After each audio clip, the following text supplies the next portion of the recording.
Hello everyone, it's Greg or Gross. I don't care what you call me. Welcome back to the music channel. We're doing music again. I'm really happy about it. I'm really excited to see you guys again this week. I've been having a lot of fun back on YouTube. Today I'm bringing back like a really old series that a lot of you probably haven't seen at all, because the last time I did this was years ago. I think it was 2021 or 2022. It might have even been earlier than that, maybe 2020. Damn. But last time I did a makeup and music review, it was for Slater's Trouble Paradise, and that was the only one I've done so far. So I thought it would be a really good idea to do our music reactions and then let it linger for about a month, see what my thoughts are on the album, and then we can do a ranking of the albums I react to. Now, I didn't do a reaction video for Mayhem because, well, to make a long fucking story short, I ended up gardening before I tried to film it, and this is what I got out of it, so definitely not usable for YouTube. Sorry. I have listened to it just about every day since it came out, and I think I have my final thoughts very much prepared. Also, I know I need to work on the background. This is just what we have for now, okay? I don't know where I put my brushes. My brushes were in that closet in a box in the back. It took me 2 days to find them, so we're back. It's not as much of a vibe now, but this video needs to be up in 2 days. We're just gonna get immediately into this. I haven't even washed my face today. I have all my thoughts organized.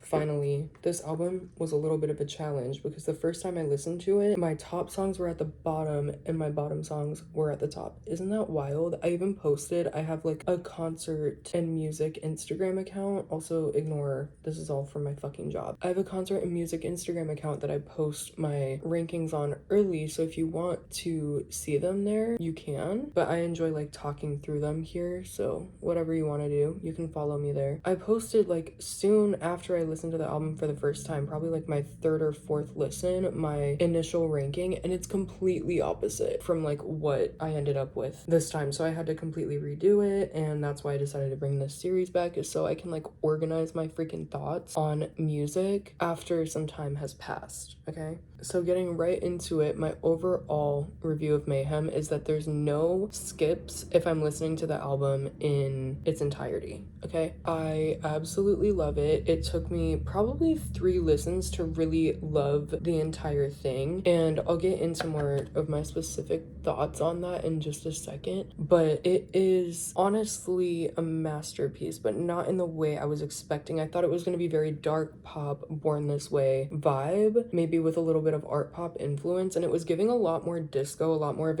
another new sound for Gaga, which I think is really cool because she just like comes through with a new sound every time she releases an album, which I think is something not a lot of people can do, at least successfully, and she does it every freaking time. So getting into the ranking, I'm gonna go from bottom to top, so starting at 14, ending at my favorite at number 1, okay?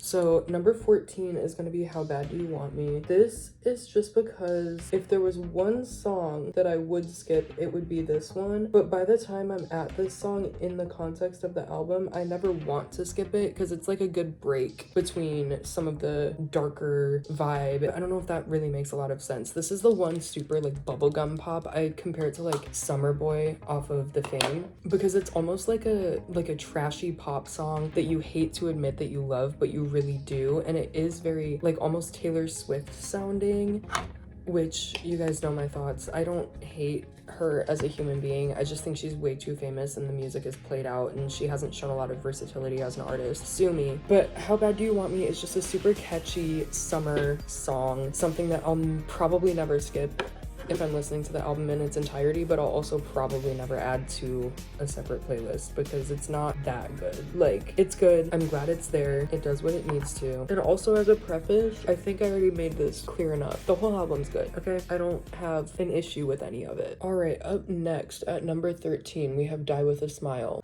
You already know what you mean to me. This is a controversial yet brave opinion. I did not like this song as a single. I thought it wasn't going to be on the album, which didn't bother me. I mean, you can really ask anyone. I was kind of a hater on this song when it first came out. And me looking like this and saying I hated this song is kind of crazy. I don't think personally I needed a resurgence of Bruno Mars. I know, controversial. I think he's talented. I think he did what he needed to do in 2010 and even prior. I don't like him in the musical space we have these days because it feels a little played out. Like, I really don't want to come across as a hater at all. Like I was saying, as a single, Die With A Smile was not my favorite thing. I think everything Bruno's come out with, other than Die With A Smile at this point, is literal garbage. Like Fat, Juicy, and Wet, didn't like. I don't even want to talk about Apartment because oh my fucking god, turn it off now. It's just like he's trying to bring back recession pop, but we're in a whole different type of recession right now, and it's just not the vibe. Okay, anyway, thoughts on the song in the context of the album. I adore it. I think it's the best closer of a Gaga album since, I want to say Applause, because it's kind of that same feeling of like the credits are rolling but in a different way. Now what I mean by that is like Applause coming right after Gypsy. I can't find my other phone to fact check that. Being at the end of Art Pop, after all the emotional turmoil it puts you through, it almost feels like the credits are rolling and like it's a triumphant end, and this feels the same but a little bit darker, a little bit more apocalyptic to fit the vibe of Mayhem, which I absolutely love. I think it's amazing and I wouldn't change anything about it on the album. Like I said, it's not going in any playlists. I don't think I have it in any playlists as we speak, and I don't think it will be going in any, just because, like I said, if I'm listening to the album fully through, Die With A Smile is the only way I can imagine it ending, but on its own, not my favorite thing on the planet. And like I said, Bruno can stay where he was. I don't need him back. Maybe if he comes out with his own album where it's not just like these kind of cash grabby feeling singles, maybe I'll like him a little bit more and not have to hate, but right now I have no choice. These singles are not it. I think he has a gorgeous voice. There's not much he can do that hasn't been done, you know? Oh boy, I'm ready to get flamed about that one. It's just my rightful opinion. I don't think creators should have to say that, but I guess we do, okay? You have your opinion. You keep it. I don't want it. If you don't want my opinion, you can click off the video. I don't fucking care. At number 12, we have, drumroll please, Don't Call Tonight.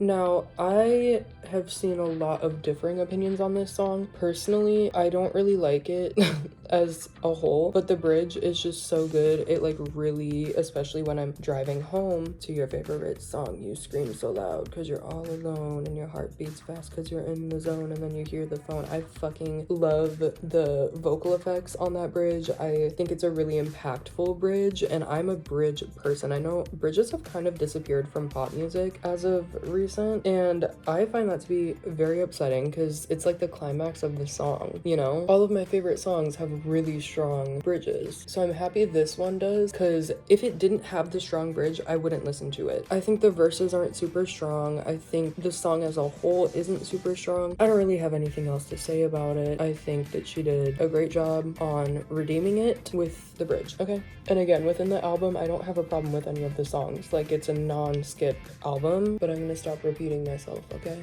I promise. I'm kind of flying through this faster than I thought I would, damn. At number 11, this is where I started to have a little bit of turmoil with my ranking. Even when I wrote it down the other day to start filming this video, I had to switch these around. So initially I had The Beast at number 11, but after listening to the album more and more and more, I had to switch these around. So number 11 is now Blade of Grass.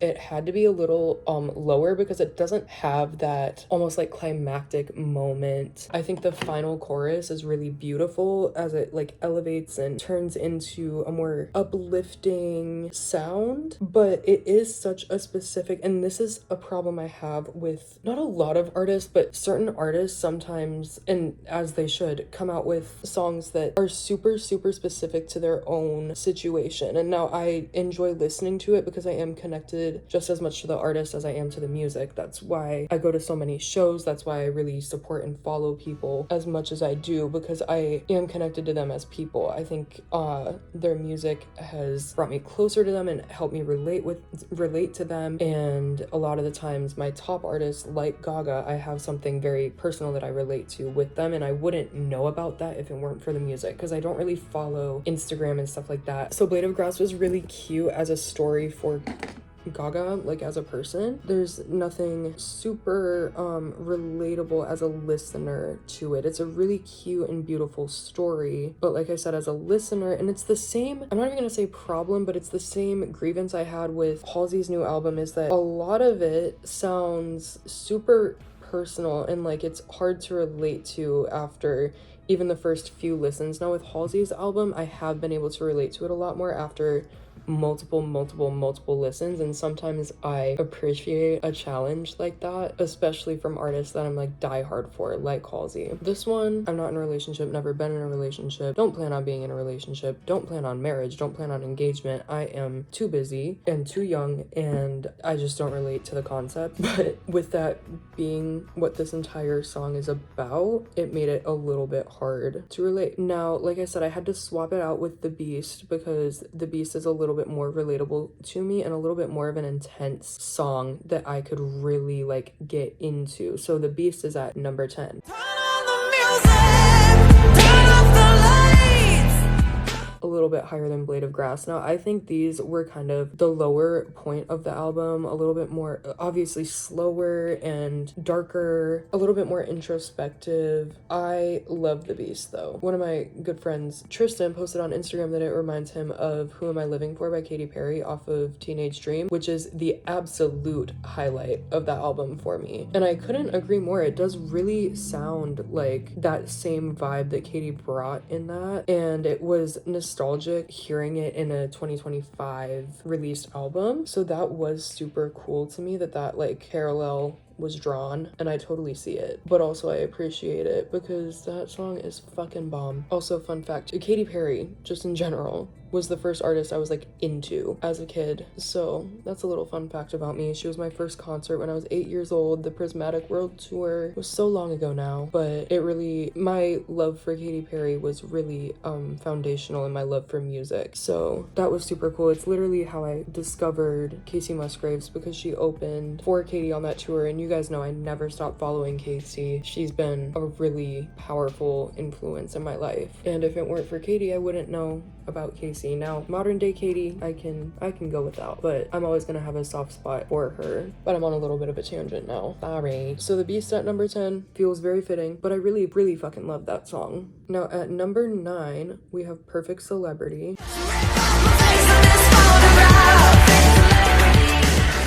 I absolutely adore this song. I think it's so cleverly written. Gaga's genius can really be seen in Perfect Celebrity, with just how emotional she can deliver music and how she can really get a message across without being a person who's super pushy and stuff like that, but as an artist who's super pushy. I don't know if that makes a lot of sense. She screamed and we heard it, and we know that she struggled a lot with just fame and the concept of being a celebrity and being scrutinized and in the public eye and everything like that. And it's always cool for her to bring that into her music, because it sounds almost out of touch when people say like, I don't like being famous, but you fought so hard for it and that was literally your goal. But you know, sometimes you fight for things that end up being a little bit different than what you expect, and I think that's really cool that she can be so honest about that. Regardless, this song is an absolute masterpiece and I wouldn't change it for anything. Now at number 8, we have Vanish Into You. High on a hill. This is another one that I had to switch around, okay? At first, I had Disease at number 8. This is my own personal problem, and I kind of mentioned this in my last video, my Chase Icon video, that I am not a huge fan of singles on albums. I actually tend to avoid them. The reason I listened to Disease and Abracadabra is because this was such a highly anticipated album for me, so I wasn't gonna skip them. But I'm not the biggest fan of like having stuff I've already heard on an album that is brand new to me because it makes me want to skip it. It makes me want to get to the new stuff. It makes me want to get to know the album as a whole. But I do listen to the singles in the context of the album. Now, I think Disease is an amazing opener for the album. But like I said, because it's a single, I went into the album already used to it. I already knew every word. I already knew the delivery of it. And it's just such an iconic song. It's such an iconic song because it really was the resurgence of the Gaga a lot of us wanted to see, and just super exciting. I love Disease, but I totally skipped over Vanish Into You. Like I said, Disease was a little bit lower. Now it's at number 7, so I just spoiled that. But number 9 was Perfect Celebrity. Number 8 is Vanish Into You. I absolutely love Vanish Into You. I just had to swap it with Disease because I think Disease is just a little bit stronger. Vanish Into You is such a cool break because it introduces you to what the later songs in the album are gonna sound like. It introduces you into the disco vibe of pretty much the rest of the album, and I think that's so cool that she added a song like that a little bit earlier in the track list just to get you warmed up. The concept of Vanish Into You is not new, but she does do it in a way that sounds and feels nostalgic yet brand new at the same time. I don't know how to explain that or if it makes any sense, but I hope I'm making sense during this entire fucking video because I'm just a weirdo. I think Vanish Into You is a super strong song, not necessarily something that's gonna end up on playlists for me or anything, but just something that within the album makes a lot of sense, and I'm happy it's there because it shows Gaga's still still experimental. She still is gonna add a bunch of different sounds into her work, and we're gonna eat it up every time. Number 7, like I said before, is Disease, and I already went on that tangent, so I won't hold you any longer on it. With all your memories. But Disease is a beautiful fucking song. That video is insane, and it was really exciting as a little monster to finally get that sound out of Gaga again after jazz and whatever else she was doing. I honestly didn't listen to any of the jazz. I am not into that genre. It bores me. But Gaga doing it makes sense because she's just such a student of music and artistry in every form. It was cool to finally get Disease after we've gotten all of that other stuff that made sense for Gaga, but not for me personally. Now at number 6, I have Killa.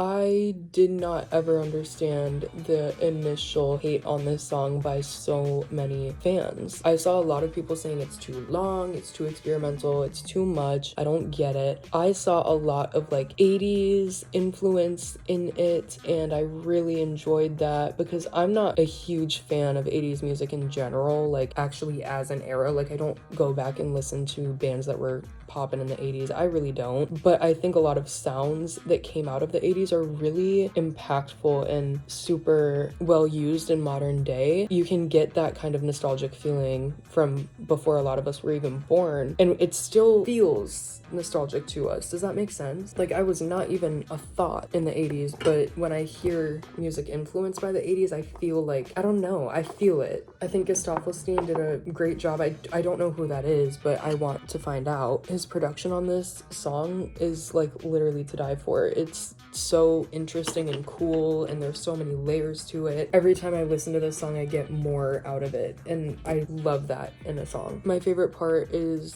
that kind of like synth towards the end where it goes Killa. Like I absolutely love that part. It's super impactful for me. A lot of people don't love that drop, I know, but I think it's one of the best off the album. I think it's super cool, just the way the whole thing was put together. It's like an art piece of a song, and the SNL performance was fire. I don't want to hear any slander against that one because it really gave classic Gaga. Just super into the performance, super into the art. After Killa, at number 5, we have Abracadabra.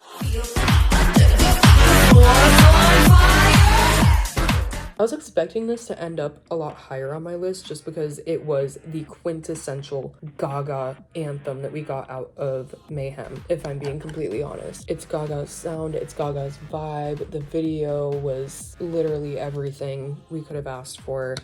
So exciting. But like I said about singles, I usually end up ranking them lower just because I'm already used to them as a concept before I even go into the album. So that's kind of why it's lower. I mean, it's not even low, it's number 5. But that's why it's not number 2 or number 1. It's just because I was already used to it before I even listened to the song. I already knew every word, or to the album. I already knew every word. Not that that's a bad thing, but Abracadabra really is that bitch. And her incorporating spells into her music is so, like I said, it's just so Gaga. It's so wholesome in a way to see her using her art that way. Anyway, at number 4, we have Shadow of a Man. This song took me about 10 listens through the entire album to really appreciate. And those songs always end up really close to the top for me because I like to have a challenge. I like to digest music over a long period of time. Not that it's even been out very long. The first time I heard it, it was just hard because the pace is a little bit faster and there's just kind of a lot going on. But now when it plays, I really, really elevate to the next level. I absolutely love Shadow of a Man. It's one of the highlights of the album for me, and it's gonna end up probably on the most playlists out of any song on the album because it fits a lot of different vibes. It fits like my little emo vibe, it fits party vibe, it fits driving, it fits chilling in my room, it fits dance, it fits all of these different criteria for me that I look for in music and that I base playlists off of. So I love it. Again, it kind of has that nostalgic, almost 80s vibe to it, but with such a modern twist. And honestly, I can't lie to you, I don't know really any of the words. But once I really fully digest the song, I know it's probably going to be number 1 or number 2 for me, just because number 1 is so strong. But literally from the first second of this song, I get so hyped and I will play like my favorite like snippets of each song as I'm ranking, because the beginning of this song is definitely my favorite. It just comes on so strong and it stays strong throughout the entirety of the song, and I think that's super important in a really good song. Now, in my number 3 placement is Garden of Eden. This was number 1 for probably the first week of the album being out. I love this song. Again, it gives very quintessential classic Gaga. Anyway, Garden of Eden, again, from beginning to end, is just such a electric experience. This is the whole reason I spent as much as I did on a Gaga ticket, because I don't even really want to talk about it. If you know, you know. It was rent plus some, okay? All right, thank you Gaga for touring though, because I feel like I've saved my whole life for that. Anyway, imagine Garden of Eden live. That's all I have to say. I love an album where there's a clear standout of what is going to be the song on tour. And personally for me, it is Garden of Eden through and through, because I'm just gonna be levitating. I don't know what I'm gonna do with my hands. I don't know if I'm gonna get a good video of the song. I don't know if I'm gonna get good pictures of Gaga during the song, because I'm just gonna be absolutely feeling it. And on my first listen of Mayhem, this was definitely like I got so excited, my eyes got wide, I was like really in it. Okay, so at number 2 we have Zombie Boy. I'll see you in my dreams. Now, my favorite part of this song is, of course, the outro. The whole song, I be screaming it. In the car especially. I love it. It's so disco. So, like, almost Halloween feeling. Like, I love the vibe of this song. Now, I was talking earlier about me being a bridge person. This is not the strongest bridge off the album. It's not really my favorite at all, but the end of the bridge, goodbye, I'll see you in my dreams. No, I can't. Okay, it's so good. It's so good. Like, the bridge itself is not the best, but then the outro of the bridge into the last chorus and then into that outro, like, the whole second half of this song is probably the strongest part. But like I said, throughout the whole thing, I get excited to hear it, and I stay excited and energized throughout the entirety of the song. So I think that's a very clear standout for me. Imagine this look with a black waterline, but I'm not doing that because, like I said, I have to work today, so I'm not gonna be scrubbing my face all day. I'm gonna go and do all my finishing touches, my lip, my highlight, my mascara, and then we'll come back for the top spot, which, if you know the track list, you know exactly what the top spot is, so it's not really that big of a surprise, but we'll get into that in 2 seconds. All right, we're all done, and number 1 is Love Drug, okay?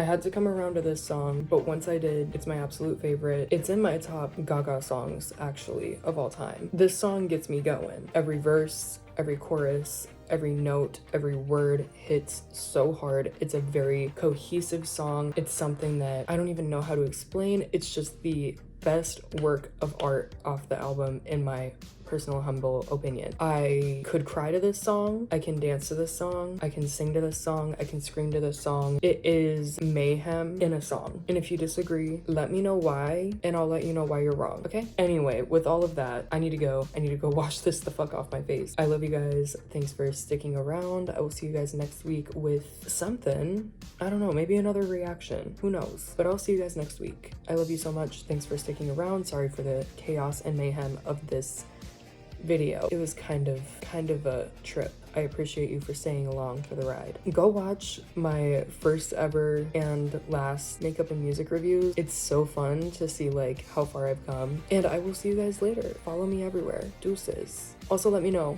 what's your ranking? I don't want your favorite song, I want your entire ranking down below, okay? See you guys later.